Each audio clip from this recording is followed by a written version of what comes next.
right, ladies and gentlemen, good morning. My name is Augustus Muli. Najua most of you hawanijui. I'm a new face to a lot of you. I'm the party leader of National Liberal Party. This is what one of zile zinaitwa small parties. But I want to say that hapa Kenya hakuna small party. All parties are equal. All parties go through the same compliance rules. We have to be compliant. The same way Azimio, ODM has to be compliant is the same way National Liberal Party has to be compliant. So all these parties, we form what we call Political Parties Liaison Committee, PPLC. So each party is represented in PPLC by 2 people.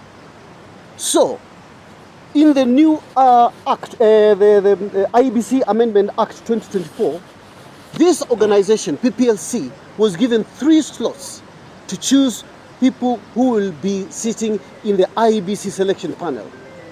So PPLC, from all its members, to choose 3 people to represent the PPLC at the selection panel.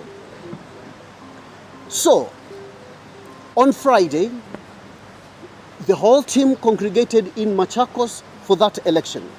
This election was coordinated by PPLC itself, Office of the Registrar of Political Parties, and Iebc. Before that process, before that election, PPLC and Registrar for Political Parties gave notices to all parties. Nomination papers were signed, kila mtu akajitambulisha, tukaenda tukachaguliwa, were vetted, and then allowed to proceed for elections on Friday. In that election, where I was a candidate, I was in the minority coalition, which is Azimio coalition.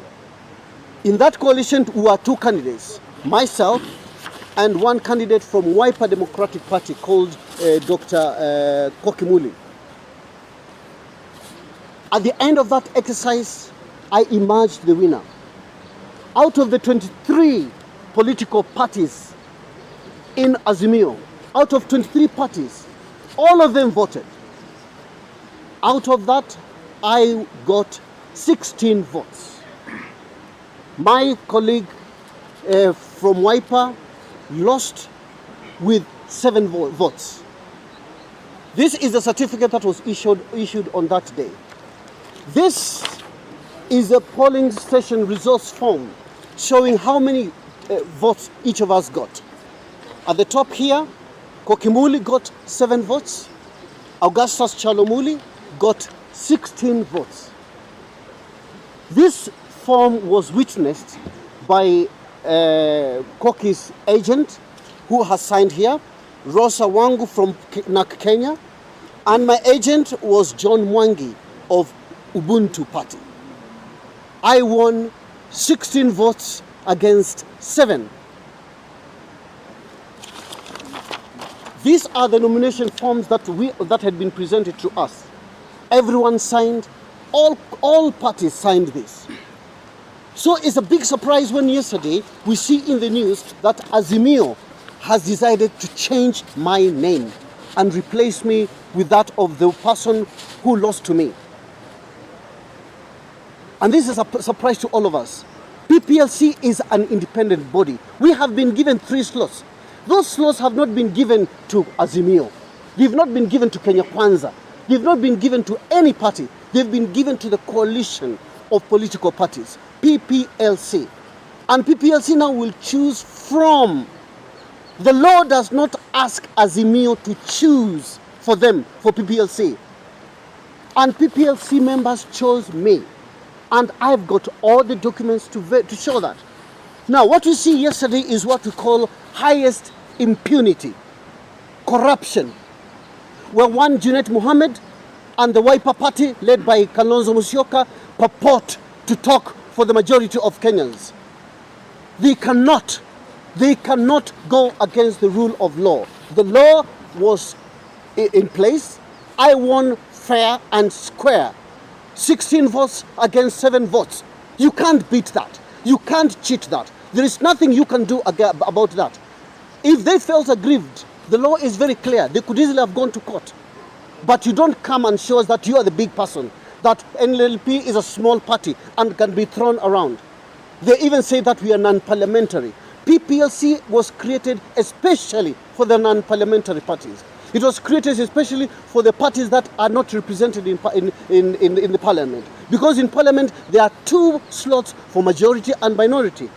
One has gone to ODM and another one has gone to Kenya Kwanza. So this position at PPLC is for all the 90 parties. And those parties have chosen me. They haven't chosen anybody from Wiper. They have chosen me. So for Wiper now to come and say, oh, we are the bigger party, we deserve this position, that is impunity, that is corruption, that is illegal, and that is a fraud. The same people have gone around and forged our signatures to say that we took part in an exercise organized by Azimio. And that is wrong, that is fake, that is lying. These are the people who we expect to be running for president in 2027, and here they are lying. We are trying to change this country. We are choosing people in the selection panel who we choose men and women of integrity to be Iebc commissioners. When you start lying to the country like that, when you start forging other people's signatures and saying that they took part in your exercise, what integrity is that? These are the people who we are saying we are going to get rid of in this country. We don't want liars in this country. We want people of integrity who will stand with the truth in Kenya. The truth is that I want this fair and square. Let them eat that. Let them accept that. And let this country develop.